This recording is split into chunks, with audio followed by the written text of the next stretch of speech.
入伙同大家睇咗咁多豪宅，有3層有4層，但係自製嘅複式單位，你又睇過未呢？今集繼續有我阿 Lina 同大家一齊睇靚盤。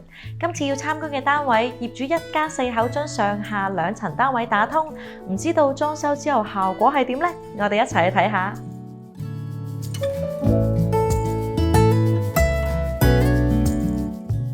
我哋今日參觀嘅單位，樓齡已經有34年啦。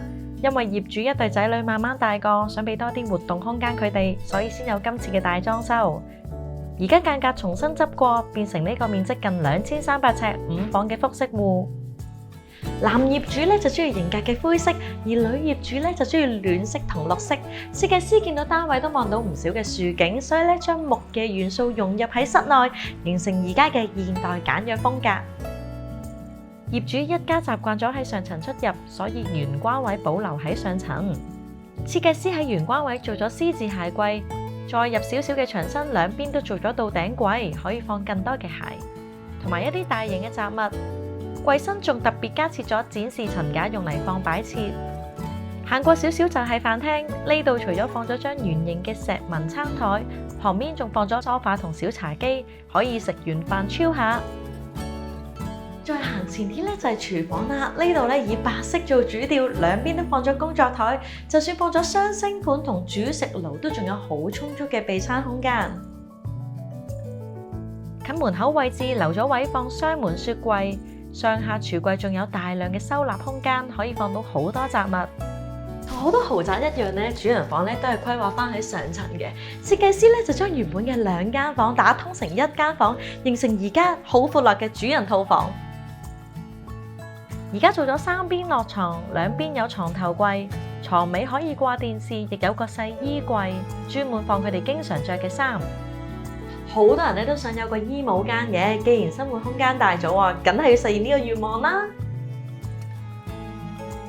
設計師喺主人房另一邊做咗一組 L 型衣櫃，變成呢個衣帽間，仲巧妙地咁利用咗3角形窗台做咗個梳妝台。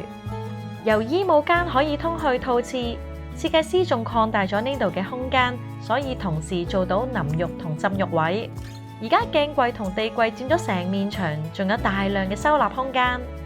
上層仲保留咗原本嘅客廁，呢度都重新裝修過，淨係得淋浴。經樓梯咧就可以落到下層，設計師喺呢度落咗唔少功夫㗎。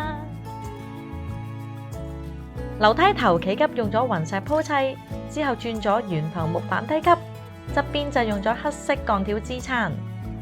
設計師仲喺地面嘅低級加咗滲燈，同埋加厚咗特色牆，做咗一條連燈帶嘅嵌入式扶手，咁樣上落就比較安全啦。配合牆身嘅射燈，照落淺灰色嘅藝術漆牆身，出嚟嘅效果係咪好有層次感呢？樓梯下面嘅空間咧都冇浪費到㗎，呢度放咗張茶几同埋梳化仔，形成咗一個舒適嘅閱讀空間。嚟到客廳啦，呢度放咗張2人梳化，電視掛牆，下面係綠色矮身電視櫃，仲預留咗空間放喇叭。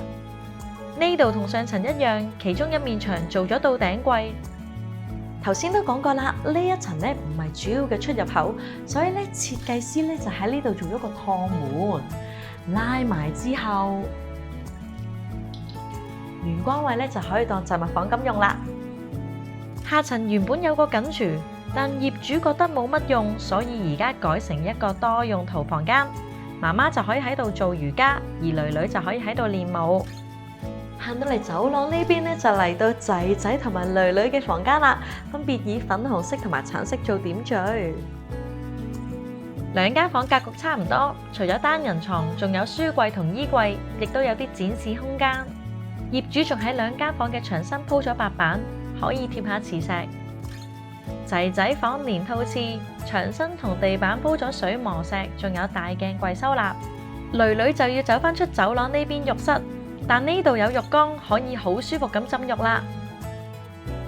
今次嘅裝修咧真係大陣仗啦，要將上下2層嘅單位打通，而且每個角落咧都幾乎有執過。你哋係咪好好奇要使幾多錢呢？答案係380萬。其實成間屋仲有好多細節位㗎，例如照明感，成間屋係冇主燈嘅，而且特登做咗假天花去收埋突出嚟嘅射燈，咁望落間屋咧就乾淨利落啦。唔知你有咩睇法呢？歡迎喺下面留言話我知。如果想睇更多靚盤咧，就記得 like 我哋嘅 Facebook page 同埋 subscribe 我哋嘅 YouTube channel，咁就唔會錯過我哋最新資訊啦。我哋下集見，拜拜。